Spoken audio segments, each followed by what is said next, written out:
ترتیب کے ساتھ ان کو پڑھتے چلے جائیں. نفل نمازیں پڑھیں، تہجد پڑھیں، قرآن پاک کی تلاوت کریں، اور اگر ہمت ہو تو صلاۃ التسبیح ادا کریں. کم سے کم اس پورے عشرے میں ایک مرتبہ ضرور ہو جانی چاہیے صلاۃ التسبیح. دو باتیں اور، ایک تو دعاؤں کا اہتمام، دعا مانگنے کا اہتمام ہونا چاہیے. اور دعا صرف فرض نماز کے بعد ہی نہیں، بلکہ یوں کہیے کہ صرف نماز کے بعد ہی نہیں ہے. عام طور سے لوگ نماز سے فارغ ہونے کے بعد دعا مانگنے کا اہتمام کرتے وہ ٹھیک ہے، لیکن خالی وقت میں بیٹھے ہوئے تلاوت سے فارغ ہوئے یا ویسے ہی بیٹھے مسجد میں پہلے آ گئے یا رات کا آخری وقت میں ہاتھ اٹھا کے دعا مانگے. دعا میں یہ نہیں سوچنا چاہیے کہ ان کو دعا مانگنا نہیں آتا. اپنی دین دنیا کی ساری ضرورت اللہ سے مانگے. بچہ اپنی ماں سے کوئی چیز مانگتا ہے، جب ابا سے کوئی چیز مانگتا ہے تو وہ عبادت بناتا ہے، عبادت تعالیٰ ہی کرتا ہے؟ نہیں، اللہ تعالیٰ تو ماں باپ سے کہیں زیادہ شفیق و مہربان ہے. ان کو تو مانگنا پسند ہے، اس لیے جیسے آتا ہو مانگے. ہم دعائیں کرانے کا تو اہتمام کرتے لیکن دعا کرنے کا اہتمام نہیں کرتے. دعائیں کرنی چاہیے. آخری بات یہ، حضرت عائشہ صدیقہ رضی اللہ تعالیٰ عنہا نے رسول اللہ صلی اللہ علیہ وسلم سے پوچھا کہ یا رسول اللہ، اگر مجھے معلوم ہو جائے کہ شب قدر کب ہے تو میں کیا دعا مانگوں؟ آپ فرمائے کہو اللہم انک عفو تحب العفو فاعف عنی، اللہم انک عفو تحب العفو فاعف عنی. حضرت شیخ رحمۃ اللہ علیہ نے لکھا ہے کہ اللہ تعالیٰ کا یہ دستور ہے کہ جو چیز جتنی زیادہ ضرورت کی ہوتی ہے اتنی آسان کرتی ہے. جیسے ہوا اور پانی کو اللہ نے آسان کر دیا. یہ کلمہ طیبہ جو سب سے زیادہ ضروری ہے سب سے آسان کر دیا.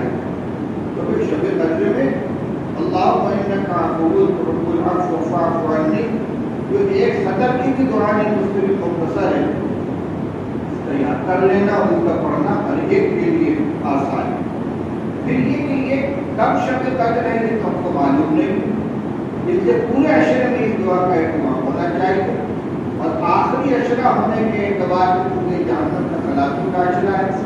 اللہم اجرنی من النار، اللہم عاتق رقبتی من النار، اللہم انی اسألک الجنۃ واعوذ بک من النار. ان دعاؤں کا بھی اہتمام کرنا چاہیے. اور دعا جتنی زیادہ عام ہو اتنی زیادہ مقبول ہو. حدیث میں آتا ہے کہ کوئی مسلمان دوسرے مسلمان کے لیے جب اس کے غیر موجودگی میں دعا کرتا اس کے فضل خوش اللہ تعالیٰ اس کو ضرور قبول فرماتے. بلکہ حدیث میں یوں ہے کہ فرشتہ کہتا ہے کہ آمین ولک مثلہ، تم نے اپنے بھائی کے لیے جو دعا مانگی ہے اللہ اس کو قبول کرے اور تم کو بھی یہ چیز عطا فرمائے. ہم اپنے لیے مانگیں گے، ہم گناہگار ہیں، معلوم نہیں وہ قبول ہوگی کہ نہیں ہوگی. تو ہمیں چاہیے کہ دوسرے تمام مسلمانوں کے لیے مانگیں، انشاءاللہ ہمیں بھی وہ ضرور مل جائے گی. اللہ تعالیٰ ہم سب کو عمل کرنے کی توفیق عطا فرمائے.